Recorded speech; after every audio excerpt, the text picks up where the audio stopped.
I should never have seen what I saw that afternoon. My own son Adrian kneeling on the living room rug, rifling through my private folders as if he were a burglar in a stranger's house. And beside him, Camille, his wife, flipping through my papers with the calm precision of someone cataloging stolen goods. They spoke in hushed tones, but one name sliced through the silence, Mr. Dalton. The very mention of that lawyer sent a chill racing up my spine. Before I go on, I want to pause and ask you, if you were in my shoes, what would you do?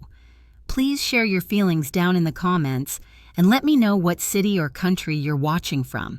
Your stories matter here, and if you haven't already, hit that subscribe button so you don't miss the next chapter.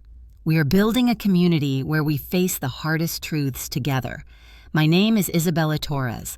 I'm 70 years old, a retired school teacher who spent 4 decades teaching children how to read, write, and chase their dreams. I've lived my entire adult life in this old house in New Orleans, a house my late husband and I built brick by brick.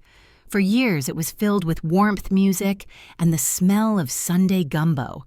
I thought it would be the place I grew old in, peacefully surrounded by the people I loved most. But what I saw on that tiny phone screen shattered every illusion I had left. I had called a technician earlier in the week to repair my broken security cameras. Honestly, I had forgotten they were working again. That absent-mindedness saved me. When I opened the app out of curiosity, I expected maybe an empty living room, maybe the cat wandering by. Instead, my entire world tilted sideways. There was Adrian, the boy I raised on my own after his father passed, the boy I carried through sickness, late-night fevers, and endless homework struggles. He was holding my deed folder, the one I always kept locked in my bedroom desk. Camille leaned close to the window light, studying the appraisal documents as if she were already counting the profit. I froze, staring at them as if I'd tuned into some grotesque play where the actors wore the faces of my family.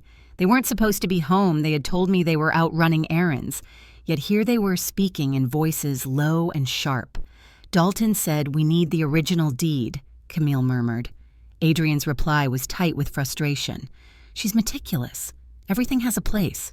We'll find it. We have to." Meticulous. That word that once felt like a compliment suddenly carried venom. They were using my care and order against me. I couldn't move. My heart hammered, and I found myself gripping the edge of the table to steady my shaking hands. My own son conspiring with his wife, plotting with a lawyer whose reputation reeked of fraud. And they had no idea I was watching. At that moment, one truth dug deep into my chest. This wasn't just a betrayal. It was the beginning of a war I had never prepared for, but one I would not allow myself to lose. I kept watching my breath, shallow, my fingers cold against the phone screen. Adrian leaned closer to Camille, his voice barely more than a whisper, but every word cut straight through me. "Dalton can't move forward without the original deed. He said copies won't hold up if anyone checks."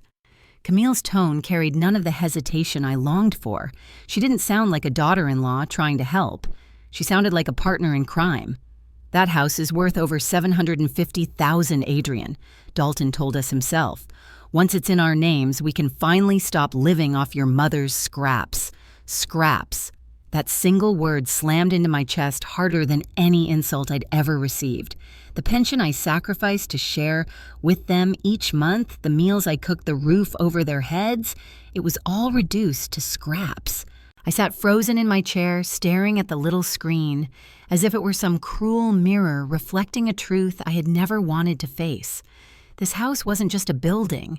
It was 40 years of my life. Eduardo, my late husband, had carried the lumber himself. I had painted the shutters while Adrian played in the yard with sticky fingers and scraped knees. Every wall held echoes of birthdays, Christmas mornings, nights when storms rattled the windows, but we were safe inside together. And now, to my own son and his wife, it was nothing more than a prize to be stolen while I still drew breath. Camille shifted closer to the window, holding a document up to the light. "Dalton was right," she said flatly. "It's all worth the risk." I wanted to cry out, to burst into that room and demand how they could speak so coldly about the life I had built, about the man they never even knew who had poured his sweat into these bricks. But I didn't move. I didn't make a sound. I knew instinctively that silence was my only shield for now. A memory struck me suddenly. Uninvited Clara, my neighbor from 2 houses down, shaking her head weeks ago when Adrian offered to help her carry groceries. Later, over coffee, she had leaned in close and whispered, "Isabella, I've seen him around with those old gambling buddies of his. You need to be careful. Don't trust him with anything important." I had laughed nervously, brushing her warning aside. After all, wasn't he my son? Surely Clara was being overcautious. Now sitting in my kitchen with that phone burning in my palm, her words came back like a prophecy I had chosen to ignore. Maybe she had seen something in him that I had refused to see. Inside the living room, Adrian threw down a folder in frustration. It has to be here somewhere. She hides everything like a paranoid hoarder. Paranoid. That's what my own child called me, the very habits of care and order that had protected our family, now twisted into insults. My heart sank, but another part of me, small, trembling, but growing stronger, began to awaken. If Clara was right, if Adrian had indeed chosen greed and vice over loyalty, then I had to face the truth. I was no longer simply a mother protecting her child. I was a woman staring at betrayal in its rawest form, and I would need every ounce of strength to survive what was coming. The next morning, I tried to act as though nothing had changed, though the weight in my chest told a different story. I brewed coffee, set the table like always, and forced my hands not to tremble. I thought maybe they would slip, maybe guilt would peek through their eyes. Instead, Adrian walked in holding a neat stack of papers, his expression painted with false tenderness. "Mom," he said, placing the folder in front of me, "this is just some health insurance paperwork. Nothing complicated. We need your signature." My stomach tightened. Insurance. It was the perfect disguise. What kind of mother would refuse something meant to protect her? Camille leaned across the table, her smile too sweet to be real. "If you don't sign, Isabella, how can we look after you properly? We only want what's best. Think of your future. Think of us." Their words dripped like honey. But underneath, I could hear the gears of something sharper, more dangerous. I picked up the pen, let it hover above the page, then set it down. "I'll read it later," I said softly. "I like to take my time." I saw the flicker in Camille's eyes. The smile faltered for just a moment. Adrian sighed. "Mom, you've been forgetting things lately. That's why Dalton said it's urgent. These forms are straightforward. You don't need to read every page." Forgetting. The word landed like a hammer. Yes, sometimes I misplaced my glasses or took longer remembering a date, but now I realized they were weaving a story. A story where my hesitation meant confusion, where my care for detail became decline. Inside anger began to spark, but I swallowed it down. I knew better than to fight them openly, not yet. As the morning stretched on, I caught whispers drifting from the hallway. Adrian was on the phone, his voice lowered but clear enough. "Dr. Nguyen, I'm worried about my mom. She's showing signs of memory loss, paranoia even. Could we set up an appointment? I want her evaluated." My blood ran cold. Dr. Victor Nguyen. He had been my physician for over 20 years, a kind man with gentle eyes, always reminding me that age alone was not an illness. Adrian was reaching for him, trying to plant seeds in his mind, seeds that could grow into a false diagnosis. I leaned against the kitchen wall, pressing my palm flat to keep steady. It was one thing for my son to rifle through papers. It was another for him to twist my very sanity into a weapon against me. When Adrian hung up, he returned with that same mask of concern. "Mom, Dr. Nguyen might call you soon. Don't be alarmed. It's just a checkup." A checkup? No, it was a step in their plan to erase my credibility. If I signed, they'd take my house. If I resisted, they'd paint me as a confused old woman unfit to manage her own affairs. For the first time in years, I felt like I was back in the classroom facing a problem that required all my focus and cunning. Only this time, the test wasn't on paper. The test was my survival. For the next few days, their strategy shifted. Adrian and Camille stopped pushing the papers under my nose quite so often, but a new game began, one far crueler than the last. At breakfast, Camille announced it as though she were reading from a household budget sheet. "Isabella, we're going to have to cut back on some of the extras. Gas is too expensive.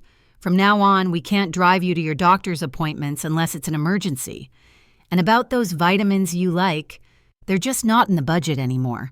She said it with a saccharine smile, but her eyes were cold, calculating.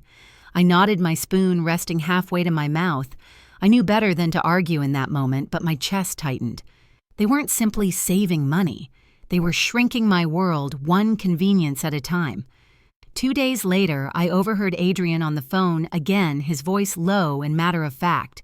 "Yes, I'd like to cancel the supplemental health policy. Effective immediately. She won't need it. Yes, I'm her son. I have the authority." Authority. He spoke the word as if it were his birthright, as if my life's security belonged to him now. When he hung up, I sat silently in the kitchen, my tea turning cold. The insurance I had paid into for years, the safety net that let me sleep at night, it was gone with a single call. By the end of the week, I felt the walls closing in. My checkbook looked smaller, my options fewer. They had left me with nothing but my modest pension, a sum barely enough for groceries and utilities. Every small act of independence I had clung to, gone. But life has a way of sending help when you least expect it. One afternoon, as the cicadas hummed outside, there was a knock at the door. When I opened it, I saw a familiar face. I hadn't expected Sophia, my niece, the daughter of my late sister. She lived 2 hours away and usually only called on holidays. "Aunt Isabella," she said, stepping inside, her eyes immediately scanning the room. Something told me I should visit. We hugged, and for the first time in weeks, I felt the comfort of genuine affection. Yet even in that moment, I caught the flicker of her gaze toward Adrian and Camille, who appeared in the doorway with strained smiles. The air grew heavy, awkward. Later, when we sat alone in my bedroom, Sophia lowered her voice. "Auntie, what's going on here?" They looked at me like I'd walked into the middle of a crime scene. My lips trembled, but I didn't tell her everything, not yet. Instead, I said, "Things aren't what they seem. I need you to trust me." Her hand covered mine. "I do. And whatever's happening, I'll help you figure it out. Quietly, if that's what you need." In that instant, I realized I wasn't completely alone. My world had been stripped bare by betrayal, but Sophia's presence lit a small flame of hope. They wanted me isolated, cornered. Instead, I had found an ally. And sometimes one ally is all you need to start fighting back. Sophia's visit had been more than comfort. It was a lifeline. That evening, after Adrian and Camille retreated to their bedroom, I closed the door behind us and whispered the truth I had carried like a stone in my chest. Every word tumbled out the camera. The papers, Dalton's name, the insurance call. By the time I finished, Sophia's eyes were burning with outrage. "They can't get away with this," she said, gripping my hand. Her conviction steadied me. For weeks, I had felt like prey circling in a trap, but now the air shifted. Maybe it was time to stop hiding. The next morning, I called Dr. Victor Nguyen myself. His voice was warm, familiar, but tinged with concern. "Isabella, I've been hearing things from your son. He's worried about memory issues, confusion." I cut him off gently but firmly. "Victor, I need you to see me. Thoroughly. I want every test documented. And I want it in writing that my mind is sound." There was a pause, then his voice grew resolute. "All right. We'll do a full cognitive workup.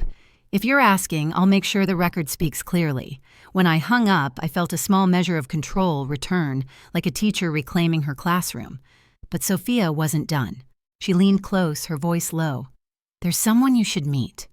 Amelia Cruz. She's a lawyer who specializes in families trying to strip elders of their homes. She's tough, Aunt Isabella. She won't let them trick you." That afternoon, we sat across from Amelia in her office downtown. She was sharp-eyed, her dark hair pulled into a knot, her desk stacked with thick case files. I told my story again, my voice quivering. At first, then growing steadier as her pen moved across the page. When I finished, she looked me straight in the eye. "You have more power than you realize. With evidence, we can not only stop them, but hold them accountable. But evidence is everything." That word evidence settled in my bones. Sophia exchanged a glance with me before adding, "I might have just the person. Ethan Blake. He's a private investigator.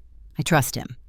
Ethan arrived 2 days later carrying nothing but a plain briefcase and a calm, steady presence. He looked younger than I expected, his eyes clear but hardened by experience. "I've seen this before," he said after listening quietly to my account. "Children, spouses, nieces, nephews, people will go to astonishing lengths to steal what doesn't belong to them. But if you're willing, we can turn the tables." I nodded, my throat dry. From his case, Ethan produced small devices no larger than coins, some no bigger than a pen cap. "We'll place these around the house, discreet. They'll capture audio, some video. Enough to prove intent. Enough to make Dalton run when he sees his name in the transcripts." I held one of the tiny microphones in my hand, amazed at its weight, or rather its lack of it. Such a small thing, yet it felt heavier than hope itself. That night, as Sophia helped me prepare tea, I looked around my kitchen, the same walls where Eduardo once sang old songs, where Adrian once giggled with peanut butter smeared across his cheeks, and I made a silent vow. They thought they were hunting me, but I was no longer the prey. Ethan's tiny devices were already hidden in the corners of my house when Adrian and Camille made their next move. I didn't have to wait long. One evening, they asked me to sit at the dining table, the folder already laid out, the pen poised like a weapon. Adrian's tone was calm, rehearsed. "Mom will go through this line by line so you're comfortable. These are just authorizations, nothing complicated." I leaned forward, my hands folded neatly in my lap, my heart pounding. I knew what those papers really were. I saw the phrases in bold, irrevocable power of attorney, transfer of rights, disposal of assets. They weren't asking me to trust them. They were asking me to surrender my life. Camille slid a page toward me, her fingernail tapping the line for signature. "See, this one lets us handle finances if you're ever confused. It's for your protection." I let the silence stretch before I answered. "And what if I'm not confused?" Her smile cracked. Adrian jumped in irritation, creeping into his voice. "Mom, please. Don't make this harder," Dalton said. "If you don't sign, he can arrange medical documentation.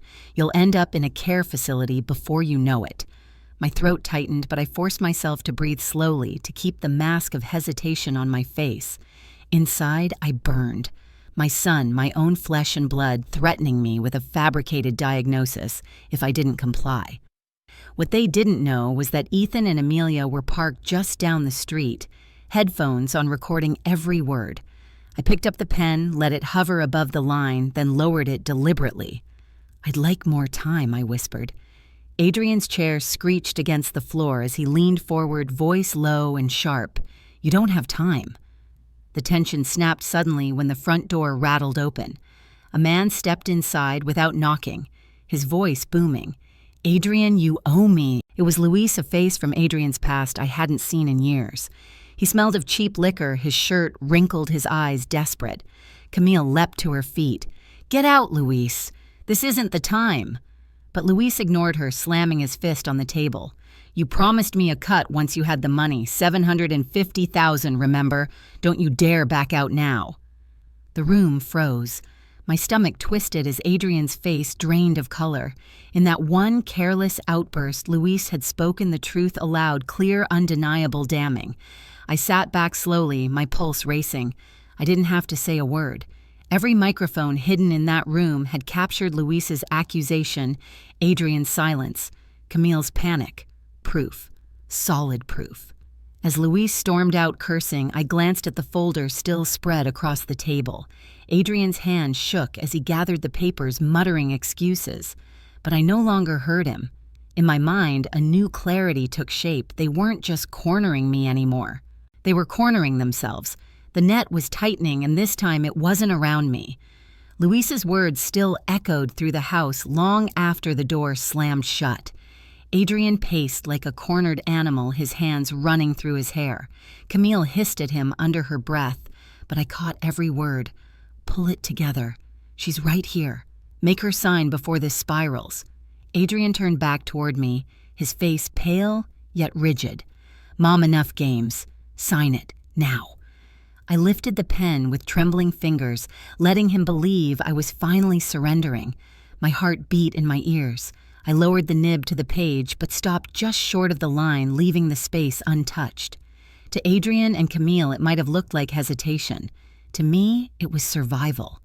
"I'm doing it," I murmured, my voice low. Just give me a moment."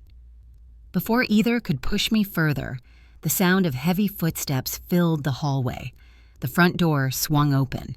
In marched 2 uniformed officers, followed by Amelia in her dark suit and Ethan, his briefcase tucked under one arm. Adrian froze, color draining from his face. Camille stumbled back, her eyes wide. "Adrian Torres," Camille Torres, the taller officer announced. "We need to speak with you about allegations of conspiracy to commit fraud and elder abuse." Adrian's voice cracked. "What the hell is this?" Ethan calmly set his briefcase on the table and pulled out a small recorder. "This," he said, pressing play. The room filled with their own voices, Adrian's frustration, Camille's cold calculation. "Dalton said he needs the original deed. If she doesn't sign, we'll have Dalton get medical papers. Put her in a facility." Their words hung in the air like smoke, undeniable. Camille clutched the back of a chair, shaking her head. "Those recordings are illegal. You can't use them." Amelia stepped forward, her voice steady. "In her own home, with reasonable suspicion of criminal activity, Mrs. Torres has every right to record. And we have video, too." The second officer produced a file. "We've also spoken with a Mr. Luis Hernandez. He confirmed Adrian bragged about selling this property within 2 weeks to pay off gambling debts." Adrian spun toward me, his voice breaking into a shout. "You did this. You're destroying your own family over a house." For the first time in weeks, I stood without shaking. My hands rested firmly on the table. "No, Adrian, you destroyed this family when you decided my life and my home were worth nothing but a $. Camille collapsed into the chair beside her, sobbing and muttering excuses. Adrian's face twisted with rage and desperation. "Mom, you don't understand. We needed this. You've left us with nothing." I met his eyes, my voice firm but heavy with grief. "I gave you everything I had. You chose to turn it into scraps." The officers stepped in handcuffs ready, and as I watched them finally lose control of the very plan they had built so carefully, a strange calm washed over me. For the first time in months, I wasn't the one trapped. They were. The sound of the handcuffs clicking shut still echoed in my ears long after Adrian and Camille were led out the front door. For weeks, I had lived in fear that they would strip me of my freedom, my sanity, even my home.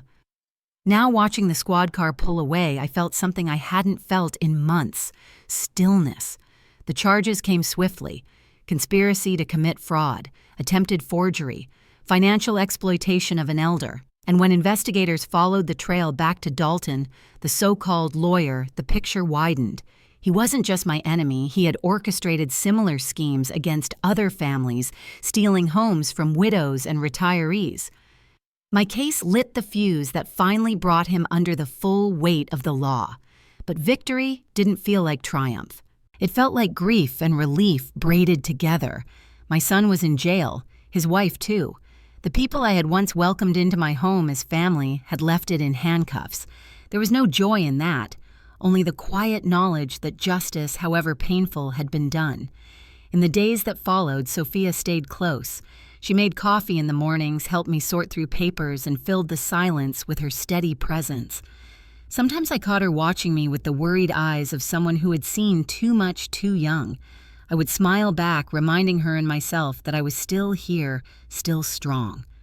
Clara, my neighbor, came by with a casserole the first evening after the arrests.